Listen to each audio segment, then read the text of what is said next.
everybody. Welcome to the Dropship Podcast. And today we're going to answer a question that we got in our Facebook group that was just simply, what's so special about high-ticket dropshipping? Obviously, John and I go on and on and on about this, but I think this is a good opportunity to burn through high level. Here's the things we fucking love about high-ticket dropshipping and why, honestly, I think it might be the best business model for any beginner that has done nothing else, or maybe has only dabbled a few things. I truly think this is the best thing someone can get started with online.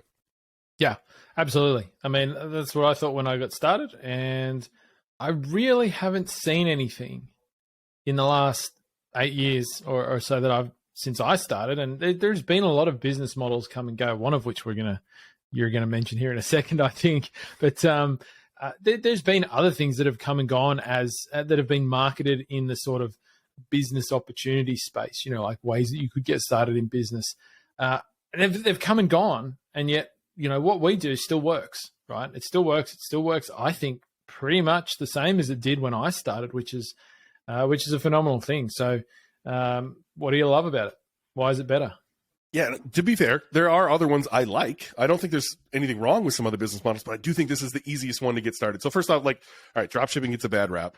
If you're listening to this and the only dropshipping you've ever heard of is AliExpress dropshipping, that is not what we do, right? So AliExpress, you're shipping terrible products.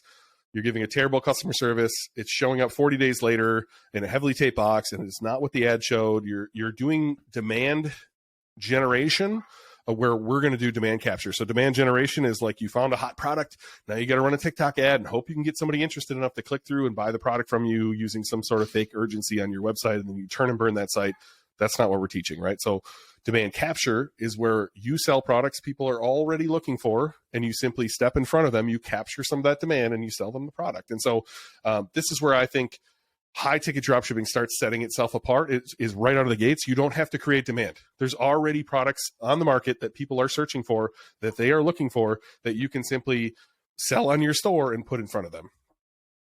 To me, I think selling high ticket specifically is just as easy to sell. Do you have any thoughts on that, John? Look, I mean, I think it's easier to sell. If I'm honest, if you look at the ways that people sell the low ticket drop shipping type products, whether it's from AliExpress or it's just low ticket products from somewhere else, some people will say, oh, you can get low ticket product. What about directories, local directories of products? So there's these drop shipping directories, right? Like Dropship Zone and that sort of thing, where you can get these low ticket products. I mean, it's the same answer. They're still crappy products, right? They're still going to be super competitive because anybody can just get access to those directories. But it's not easy to sell those products. If you look at the type of marketing that you have to do to sell low ticket products, so that demand generation, you're doing it on social media usually, right? So whether that's Facebook ads, Instagram, TikTok, etc. What a lot of the people who teach that stuff don't tell you is that that's really very difficult marketing. So a dropshipping business is primarily a marketing and a customer service based business, right? So the problem with the lower ticket products is, one, generating profit when you're selling a $30 product, which with dropshipping margins, you're probably only getting about, let's be generous and say $10 gross profit off that product, right? And that's being generous once again. You have to be able to market in a way that's going to get you sales for less than $10 per sale. Now, that's tricky. I'm going to be honest. I'm not saying it's impossible. If you're an advanced level marketer, you can probably do that. At scale, it's even harder. At a small number, it's easier, but at scale, it's even harder. So if you're somebody who's just starting out, it's actually really difficult to pull that marketing off. Whereas the marketing that we do with, as Ben mentions, demand capture, we're primarily marketing in places like search engines. So Google, primarily Google Shopping. Maybe we're getting organic traffic through SEO practices. That traffic, as Ben said, you're able to target people who are actually looking for your products in the first place. And it's generally cheaper to get that traffic, particularly in the long run it is as well. And so it's more predictable. Social media is very irregular. It's up and down in terms of how it works. So I actually think the marketing for high ticket products is easier than for low ticket products. That sounds counterintuitive, right? Most people will say, well, if a product's, $3,000, surely it's harder to sell that than a product that's, $30, $40, $50 or whatever. And I think I thought that in the beginning too. But the reality is actually that the reverse is true, and it's because of the demand capture versus demand generation thing. Now, if you had to go out and create demand for a $3,000 product that nobody had ever seen before, that had never been on the market before, from a brand that nobody knows, that actually would be difficult. But that's not what we're doing here. And so that's why it's not difficult. And the numbers don't add up either, right? So if you want to make $30,000 in revenue, you got to sell 1,000 of those $30 little widgets, or you can sell 10 $3,000 items. And which one's going to have less employees? Which one's going to have less damages and returns? Which one's going to have less overhead in general, right? To me, it's a no-brainer when you think about the numbers that way. It just gives you, again, if we're doing the same margins you did on that $3,000 product, I have $1,000 to go acquire a customer where you have $10. The best part of this business model to me, John, is that you can start for less than $500 in 30 days or less. And so I kind of want to walk through that quickly, right? So if you were going to start a franchise, that's going to cost you hundreds of thousands of dollars to open up a Taco Bell down the street in your local town. Yeah. If you want to launch your own brand of products, which I've done myself, right? Paramount Pet Health, I launched all of these myself.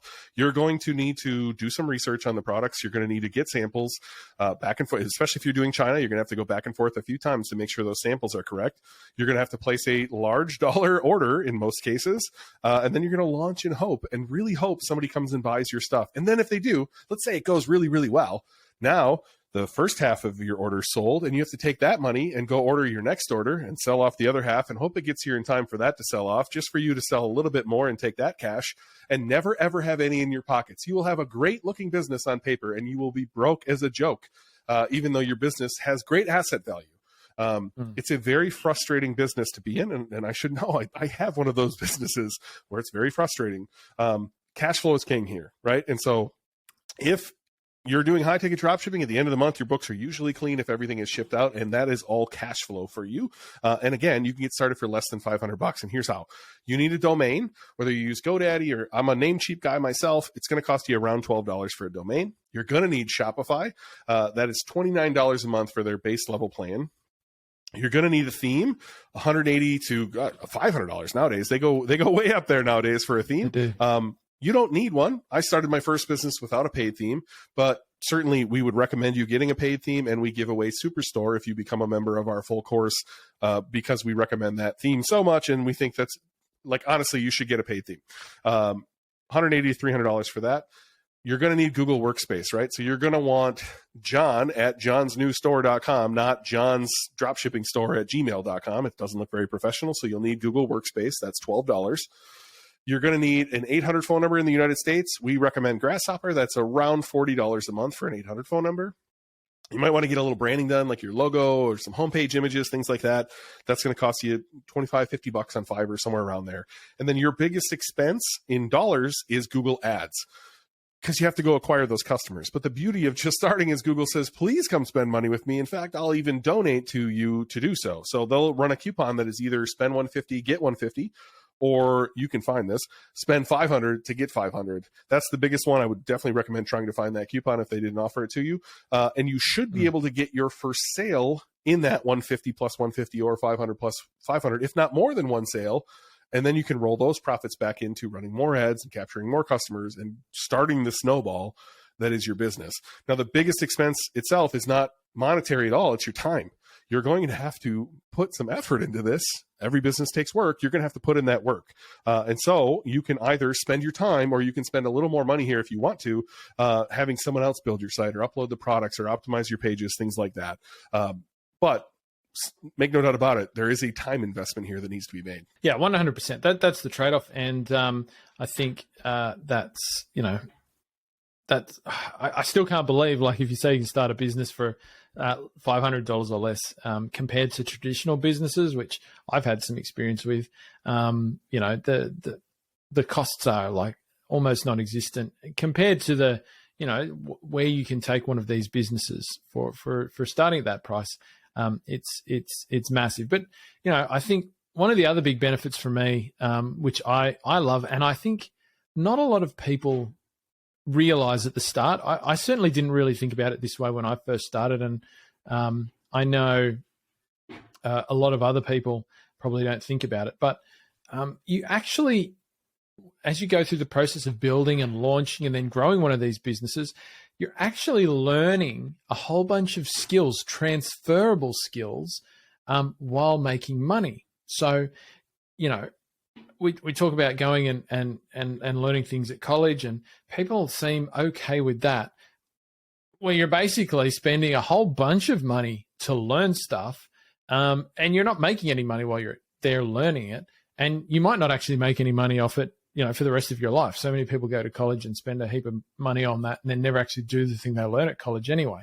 So this is different, right? I mean, as we said, you're going to spend $500 to get started, but then you're going to learn things like how to run Google Ads, how to do search engine optimization, how to do website conversion rate optimization, how to build a website on Shopify, how to do copywriting. You're going to end up learning a bit of code, and a whole bunch of other stuff, email marketing. Like there's a whole bunch of other stuff, and you're going to learn all of that while your business is making money.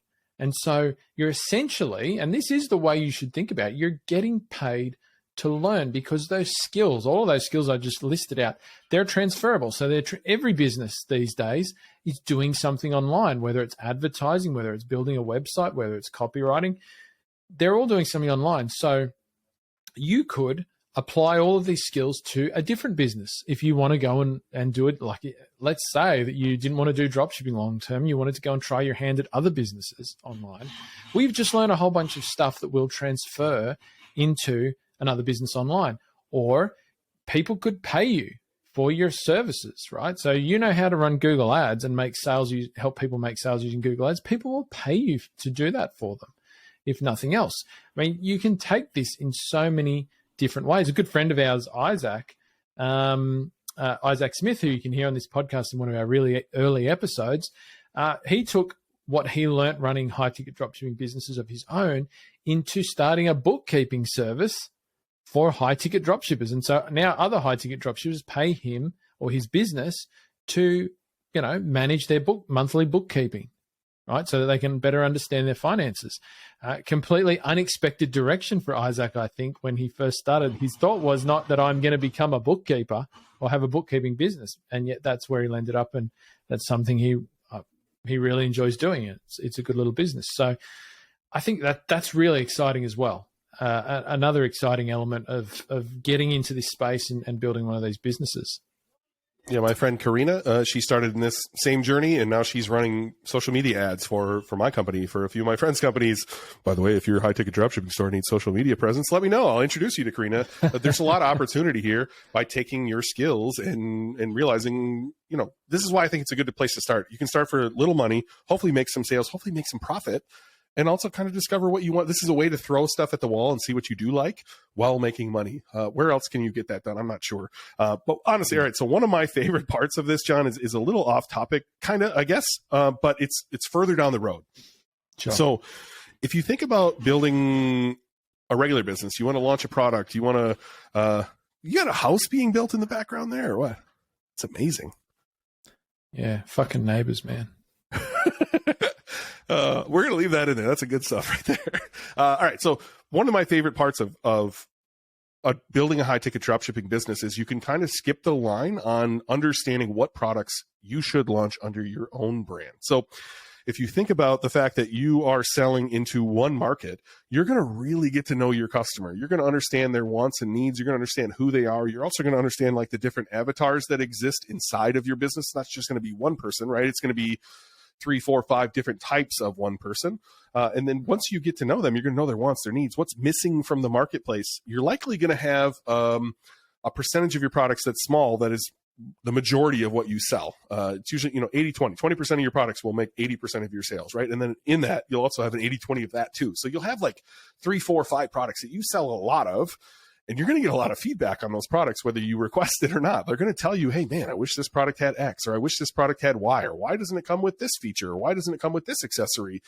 And over time, you're going to be able to start really taking copious notes from your customers of like what's missing from the marketplace.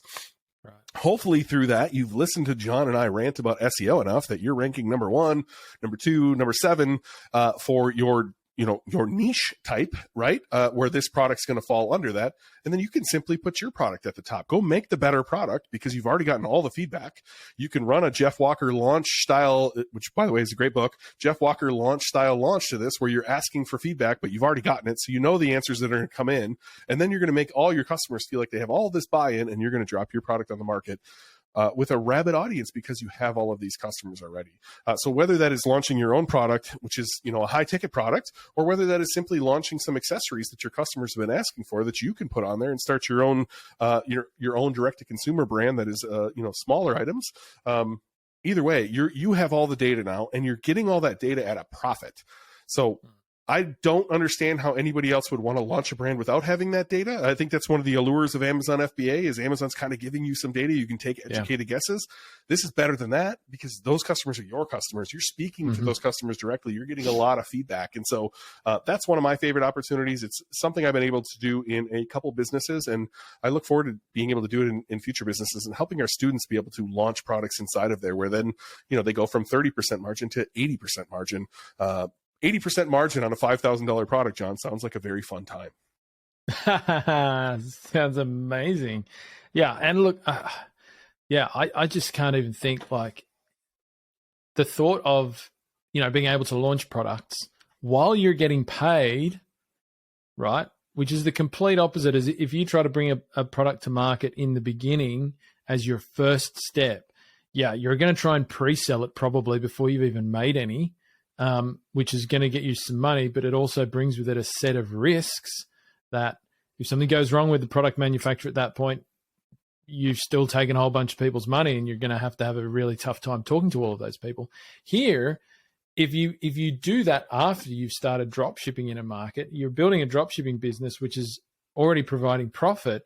You're getting paid while you're developing that product, right? That takes a lot of pressure off to get whatever product you're bringing to market right the first time. Because you don't have to pre-sell it. You don't have to because you have a business that's already providing you some profit, which ideally is paying your bills and all of that sort of thing. And yes, you're putting a bit of money aside there to invest in developing this product, etc. The risk is a lot lower with bringing that product to market, I think, if you're already in the market. As you say, you already know your customers. You've already built a business that's generating some profit. Than just going and saying, oh, well, I'm just going to take a Hail Mary here and launch a product into a space I don't fully understand yet, even if I'm in it myself. You don't have to do all that expensive product research and testing stuff. Like, to me, that's kind of a bit of a no-brainer. Like, if your aim was ultimately you were saying, I really want to have my own brand of products, and I really, that's actually what I want to do, I'd say, well, get into that space and do some drop shipping first, get some customers, learn about it, get paid, and then launch your product. I think to me that makes much more sense. I would treat it like your opportunity to go take an unpaid internship just to learn. This is your opportunity to take a paid internship to go learn, and you're going to learn a lot of skills. You're going to learn a lot about your customer. That's what I think is so special about high ticket dropshipping. I love this business model. There's a reason we teach it. It's not the get rich quick scheme that is out there for us to make John and I a bunch of money. Like, honestly, it changed my life. It changed John's life. I hope it changes your life. I hope if you're the one sitting on the fence right now that you decide to take action. Buy our course, don't buy our course. We don't care. Just go take action. Go do something and change yourself. And I think, honestly, high ticket dropshipping is going to be the easiest step you can take moving forward to take your first step into entrepreneurship.